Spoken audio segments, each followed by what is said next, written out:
I think we might have had 2 picks in that draft that ended up being moved, that we collected from other teams. Now, not saying we would have, you don't know how the drafts would have went, but he was sitting there.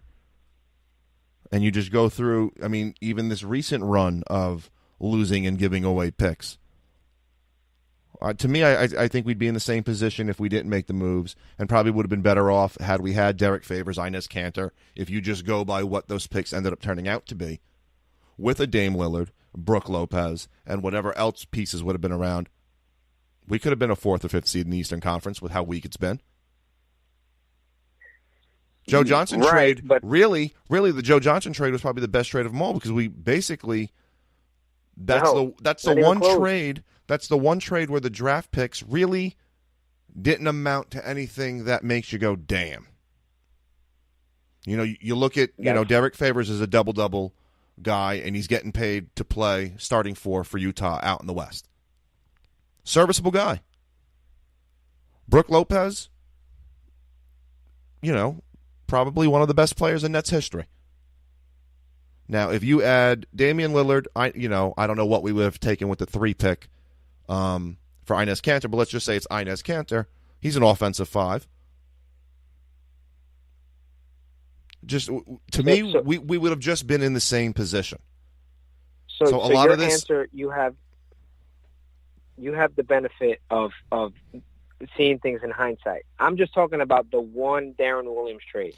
Yeah, and here's my here's my argument. But the Darren Williams trade is what set off all this nonsense to try to bring a winner and surrounding him with players. You don't make that trade. You don't make it. You don't make the Boston trade. You don't make it. No, we didn't need to make it. We already had him re-signed. So again, let me make my case. First of all, the trade, you had to do something going into Brooklyn. You had to do something, and we were a laughing stock. And Darren Williams went to the playoffs, 4 straight years? Definitely 3. So, keep that in mind. What we did after the Darren Williams trade, remember, Dwight Howard, arguably the best player in the NBA, right? Because I know you're going to laugh at that now, but arguably the best player in the NBA requested a trade to the lousy New Jersey Nets. In the middle I'm of the going to bring up where, 3 letters to you to destroy what you just said. ETO. No. Right. But I'm just talking about what the Darren Williams move made, how quick of a difference it made to other free agents. Now people wanted to come here. So if you tell me, listen, you acquired Darren Williams, Dwight Howard's going to want to come to your team now. Instantaneously, I say, I take it at the time. So then you had that whole Dwight Mayer, which, that's another episode for another day. But then the things that we did surrounding Darren Williams was terrible. Darren Williams' year and a half on the Nets, his first year and a half, was tremendous. He balled. He dropped 57. He had games where he had 15 assists, 16 assists. No, but he had a very solid. He made an All-Star game with Derrick Rose in his prime. He was on the Olympics and on the Olympic team. But then what we did afterwards, we didn't help him. Take the credit away from, or the blame away from him, the blame on the organization. You gave him everything he wanted, and you made him, complacent and lazy. $100 million. You made complacent, lazy. So the Joe Johnson trade, and you remember I was in your office the day of the Joe Johnson trade, and I hated it because he does not work well with Darren Williams. That whole offense. That was Brooklyn's never backcourt, work, baby. It didn't work. No, but it was a terrible move because you had an ISO player and a player who needed the ball. If you would have had, let's just say you would have traded for someone like a Klay Thompson. Now I know it's not, he's a great player, but someone that can, that can move through screens, get open shots. That's the type of shooting guard we needed. Or even at the time, a Cal Korver, JJ Redick. We didn't make the right moves, following the Darren Williams trade that would have made it successful. Because they were just name chasing. Still would have gotten. They were just name chasing. Again, he probably would. But the move made us relevant for 3.5 years, and at the time we needed that. We were coming off, and it destroyed us for the next 5 to 10. Yeah, but we were coming off a 12-70 season. where we were a laughing stock. We didn't get the first overall pick. John Wall. That's unfair. We had to do something. We made the move. We made the playoffs. We should have won the Chicago series if Joe Johnson wasn't hurt. The next year, we had no shot against Miami. But, we beat them 4 times in the regular season. We swept the season series. It was the moves after the Darren Williams trade that really, really put us back. And it all long starts time. We didn't with have that. I can't stand your loyalty to We'll this, agree man. to disagree. I just can't stand. I don't know why. I don't. Yeah, me either. Like I have a signed jersey of this guy, and I really want to just take it and throw it over the Main Street Bridge here in the town we live in. Well, at least me. But all right, well, let's kind of close out and look forward to an upcoming weekend of Nets basketball. We almost an hour into episode number 2. Crazy. There's a lot to dissect with today's game. Well, you keep star chasing, and I'll be the smart general manager, and I'll build through the draft and through shrewd trades like we've made this offseason with a general manager who has a plan on how to build this team for long-term success, not just short-term short-sightedness. I have a bunch of rings in 2K with my star chasing, so it's working somewhere. I think I should be the general manager personally, but you could be the coach. That's another argument. We battled. BK Nets Nation Live, we battled. We battled tonight. We're going to battle many episodes in the future. Don't forget, you can check us out on Facebook at BK Nets Nation Live, on Twitter at Nets Nation BK. You can hear all BK Nets Nation Live episodes on the Spreaker Radio app, coming soon to iTunes and iHeartRadio, Stitcher Radio, and, of course, all of our various forms of social media. Visit the website, 12and70sports.com. Please subscribe and drop a few comments, your thoughts about the episode. Would love a 5-star rating. It always helps, but definitely want to hear your feedback. So going forward, do you think we get our first win Friday night? You think we could win 2 in a row at home? I think the fact that we're home is definitely going to help. I do think we're going to win, but I do think that losing Lin is going to change our game plan. And just to give you an update, D'Angelo Russell just tweeted a prayer emoji, so that can't be good. Everyone knows. Everyone knows. Yeah. You're just waiting for the shoe to drop. Still got to fix the game 1. We got 81 games left to battle back. We battled to battle back and forth. We're going to have to pick a date to go live and just do this off the cuff live so people can call in. What do you think? Every 10 games? So this way we have a good feel for the team, and then we go live? Yeah, I think that's pretty much going to be an average of our wins every 10 games. So, we'll do it after every one of our wins. Come on, don't be so negative so quickly. Right now, we're ready to fire and trade everyone.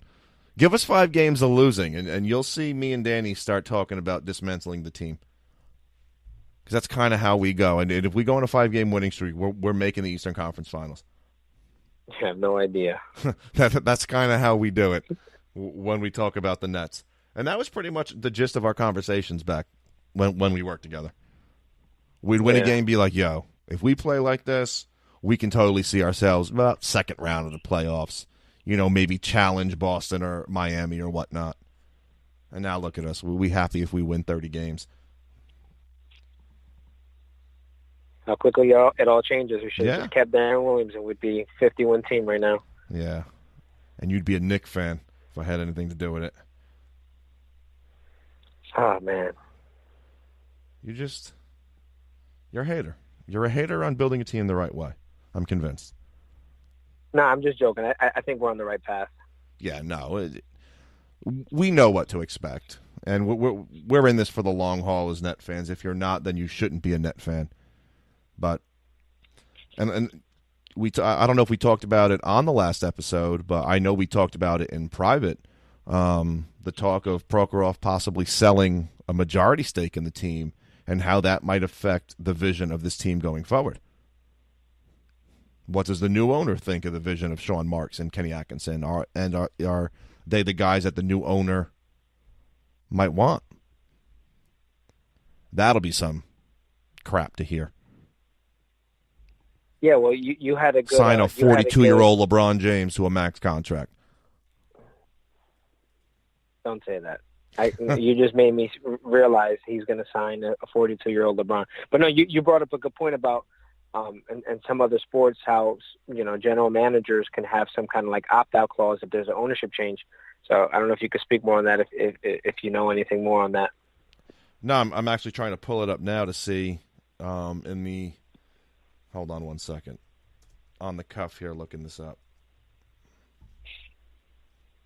I'd hate to see Marks go back to San Antonio after building something here that I think could be pretty special. Yeah, I see pictures of Lin and he's just crying, so it's not good. Well, D. Russell, deloading, whatever they call him. D-Lo. Yeah, I'll definitely look that up, and we could definitely talk about that when the time comes. But I know, like in the NFL and even like Major League Baseball, that general managers or team presidents and whatnot, based on new ownership, have an opt-out clause in their contract. It almost happened with I think New Orleans. Sean Payton. I think it was almost an opt-out when ownership changed. I believe it was New Orleans. Don't quote me on this. I'm not sure. But I think it was. So that would be, hopefully it doesn't happen quickly. And Sean Marks continues to build and we can, keep this path going because I definitely think it's the right one. And especially after this year when we start to control our own draft picks and use them for ourselves instead of watching other people use them, I definitely think it's a plus. Yeah, I hope something like that doesn't happen and change the course of our of our future. But that's something that's hovering over us that at some point it's going to make an impact. Just hopefully not with our front office. Yeah. So any last thoughts?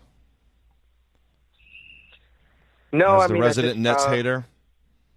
No, I don't want to preface this by being so negative. That's not the point of where I'm coming from. It's just when things can go wrong, they go worse. As not only did we lose, we lost our floor general. So I do think we're going to win Friday, and it'll be a much more optimistic show.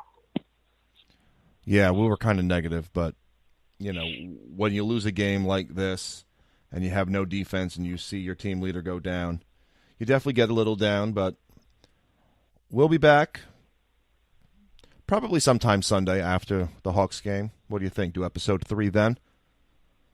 Yeah, perfect. So this way we have 2 games to dissect, but we definitely had a hop on opening night. So again, the Nets lose 140-131. You heard what we have. Please tweet at us. You can tweet me at NetsNationBK. And Danny, what's your Twitter handle? I just started Twitter today, so please bear with me. It's D Rivera at BK Nets Nation. Well, just NN. So it's D Rivera BKNN. Yeah. Eventually, and I just think, I think Danny's 10 years younger than me? 15, 20. Oh, don't, jackass. Don't let the gray hair. Yes, okay. No. I'm 35 and I have gray hair. Go ahead, talk junk. Oh no. I'm only 7 years younger than you. Oh, see that? You're getting old. You're not even 30 yet. Yeah. No, I'm in my prime. Damn, these youngins. Dropping buckets. These youngins. All right, Danny. Episode 2 in the books. It's always a pleasure. Yes, BK Nets Nation. Episode 2 in the books. Episode 3 coming Sunday night, where we talk about the games from the Orlando Magic, the Atlanta Hawks. We'll update the Jeremy Lin situation, and we'll continue to discuss the woes of the Brooklyn Nets past, and we'll eventually revisit Rod Thorne's era, and we'll definitely do a revisionist history of a lot of the Nets times in the last 20 years. So Thank you for tuning in. Remember, follow us on Facebook, BKNS Nation Live. Visit the website, 1270sports.com. BK